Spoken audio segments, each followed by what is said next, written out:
What's up, homies and homettes? It's me, AJ, coming at you from college days, taking a little break still. I don't know if you saw the last episode, but if you haven't, homies, go check it out. And if you have, welcome to the next episode, homies. We still doing it real. And you know what we bringing, right? It's toilet legs. And if you don't know what toilet legs is, I'm going to explain it. No, I'm not going to explain it. Yeah, I'll explain it, homies, because y'all my homies. You know what? That's when you're sitting on the toilet and your legs go dead, homie, and you need help off that toilet, homie. You have to crawl and you have to roll and you have to wait till the blood comes back and it feels like pins and needles, homie. And you say, you know what? I read that comic book that AJ recommended and all this pain was worth it, homies. Well, guess what? I got another comic book for you, homies. One that you gotta get if you out there, homies. And because it's dope, homies. And I love to recommend good, dope stuff, homies. So guess what? This comic book, without further ado, is called The Black Hooded Cobra, homies. Yes, that's right. It's a independent comic, homies. You won't find this with Marvel. You won't find this with DC Comics, homies. You won't find it with Todd McFarlane, homies. It's hot. You got to pick it up, man. It's a good read. It's Hooded Cobra, and I'm going to read it for a second because, you know, my brain ain't like it used to be, homies. I did some things back in the day, homies, that, you know, homies, I ain't got all the brain cells there, if you know what I'm saying, homies. Anyway, it's by Rob Hicks, homies, let's read this out from Spiral Comics. That's what it's from, homies. It's called Hooded Cobra, homies. It's about this dope dude. Basically, man, he got these powers with these two knives. He stab them in your brain and he can read your brain, homie. I don't know how a homie gonna make it out of that, homie, after he finished reading your brain, but at least he get what he need. You know what I'm saying? I guess it's a win-lose situation, homie. But it's dope, man. He has about, I don't know, probably 4 or 5 episodes of this. So you know the saying, or what I like to say, is when you at your next Comic-Con, homie, and you just spend a grip on walking in to get in the door, homies, and you only got a few dollars in your pocket to buy some, homies, go to Rob Hicks' table, homies, and pick up Hooded Cobra. You want to pick this up? You want to go ahead and say, hey, man, it's deuce time? Sit on down, homie. Open it up. Let your legs get dead, if you know what I'm saying. So that's my pick of this episode, is the Hooded Cobra, homies. Hope you holler at it. You know it, homies. It's time for those has-been heroes or those vintage villains, homies. And we all know what that is. That's those heroes and villains that we've all forgot about, that are just sitting there like, man, why they ain't giving homie no love, man? I still can bring it. Well, this episode, I'm going to pick a villain, homie, because this villain stood out to me, homie, and I know he would bring some havoc to some of the homies that's hanging out right now thinking, oh, man, I'm super. I can get in it. Well, his name is Nekron, homie, and he's from the DC series. And homie don't play, if you got what I'm saying. So his little special powers is he has control over life and death, homie. And how dope would that be, homie? You know what? Yo, homie, he fighting, he kicking booty, and then that's when he gets shot in the back of the neck with kryptonite, if you know who I'm saying, homie. And he down, and then here come Nekron, homie, like, you know what? For a couple of bucks, homie, I could bring homie back, and boom, there you go, homie, again fighting, all in your fight again, homie. So how dope would that be? So guess what? If you guys are on your computers this week, I want you to tippity tap and say, hey, DC, man, homie, it would be dope to bring this Nekron back, homie, or at least tell him the Walking Dead, homie, because he can help homies over there in Walking Dead do their thing, you know, bringing people back. You know what I'm saying, homie? You ain't got to kill Glenn, homie. You ain't got to kill all the people we don't want to see dead, if you know what I'm saying. So let's do it. Let's put it in, and let's bring back this vintage villain and make him hot again, if you know what I'm saying. His name's Nekron. Make him happen. Oh, yeah. You know it's that time, homies. AJ's favorite fun part. We had the honor and privilege at Cosplay Magazine to visit in L.A. Comikaze. And I guess the homie got to say it right. Stan Lee's Comikaze. You know how Stan Lee do it. He always popping up, putting it down, if you know what I'm saying. Homie did it right at Comikaze this year, homies. And if you couldn't make it, guess what? Cosplay Fanatic Magazine got you covered, homie. We got in and got exclusives, homie. We got to do our normal montage of going through and seeing things. There was so many guest celebrities. There was so many artists, homies was everywhere. And guess who was in the house? Cosplayers. You know that, homie. Cosplayers was doing their thing all over, homies. So again, I want you to sit back and relax and get your favorite beverage, your favorite snacks, homie. Listen to me spin it a little bit, homies. I do my thing. You know what I'm saying, homies? And watch the montage and enjoy the show, homies. Holla at you.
Welcome back, homies.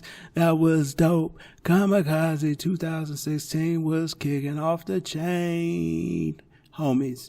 So I want you guys to beg, borrow, scrape, and do whatever you got to do to save up for 2017 to be in the house next year at Comikaze's 2017. Or should I say, my homie, Stan Lee Comikaze 2017. So moving along, my next favorite part, cosplayer, player, you know what I'm saying, homie? That's those cosplayer who put the player in cosplay. And this episode, because you know I don't do this week, this episode cosplayer is none other than Sara Moni, homies. Sara Moni is killing it, homies. Sara, you are my homie in cosplay. So if you guys get a chance, I want all you homies to go out there and give her some love, homies. She can be found in Cosplay Fanatic magazine. She's also in social media at Instagram, Twitter, Facebook, you name it, she's out there, homies. You cannot look around without finding my homie Sara Moni. So with that, Sara Moni, I salute you as cosplayer player. Keep it up, homie, and keep doing what you're doing. So, all right, guys, I'm out of here. And remember, cosplay every day and keep on having fun doing what you do. All right, I'll holler at you later.